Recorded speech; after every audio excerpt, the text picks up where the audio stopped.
हिंगोली जिल्ह्यातील वसमत तालुक्यातील कोठारी येथे सह्याद्री बहुउद्देशीय सेवाभावी संस्था आणि स्वामी विवेकानंद सेवा ट्रस्ट हिंगोली यांच्या संयुक्त विद्यमाने भगवती देवीच्या उत्तरेस सह्याद्री संस्थेच्या प्रांगणात भव्य वृक्ष लागवड कार्यशाळेचे आयोजन करण्यात आले।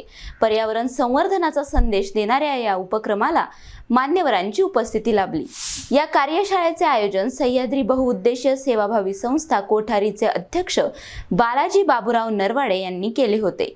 कार्यक्रमाच्या प्रमुख मार्गदर्शक म्हणून विभागीय वन अधिकारी राजेंद्रजी नाळे यांनी उपस्थितांना वृक्ष लागवड व संवर्धनाचे महत्त्व पटवून दिले।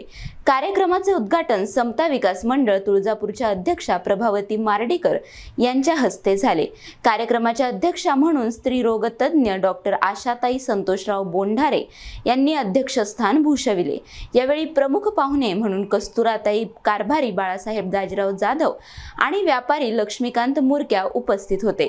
पर्यावरण संवर्धनासाठी अधिकाधिक वृक्ष लागवड करण्याचे आवाहन मान्यवरांनी यावेळी केले।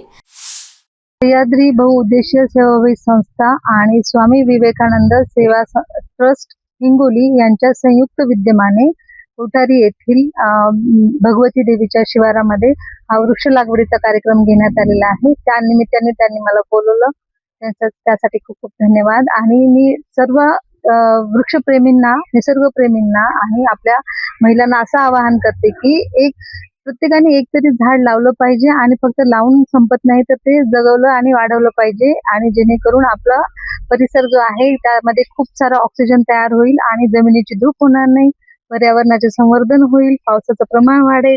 तर सर्वांना हे आवाहन आहे की वृक्ष लावा आणि जगवा। सह्याद्री बहुउद्देशीय सेवाभावी संस्था कोठारी आणि स्वामी विवेकानंद ट्रस्ट हिंगोली ह्या दोन्हीच्या विद्यमानं वृक्ष शासनाच्या नियमाप्रमाणे किंवा शासनाच्या एका उपप्रकल्पाप्रमाणे चला जाणूया नदीला अशा प्रकारचा एक शासनाचा उपक्रम आहे। ह्या उपक्रमाच्या अंतर्गत आता इथं झाडं वृक्ष लागवडी करिता आणि पाचारण केलं होतं आमच्या ताईला, म्हणजे डॉक्टर आशाताई बोंढारे ह्यांना। तर त्यांनी आमच्या शब्दाला मान देऊन इथं आल्यात, सगळ्यांना मार्गदर्शन केले, टेक्निकल सुद्धा मार्गदर्शन झाले। ताईने काय सांगितलं की एका झाडापासून त्या ठिकाणी ते कशा प्रकारचा माणसाला लाभ मिळते, तर अशा प्रकारचं सगळं मार्गदर्शन केल्याबद्दल त्यांचा तर मी आभारी आहेच आहे, परंतु वेळोवेळी ते आम्हाला सहकार्य करतात, याच्याबद्दल आम्ही त्यांचे आभार मानतोय। जय हिंद, जय महाराष्ट्र। नंदू परदेशी, NTV न्यूज मराठी, वसमत, हिंगोली।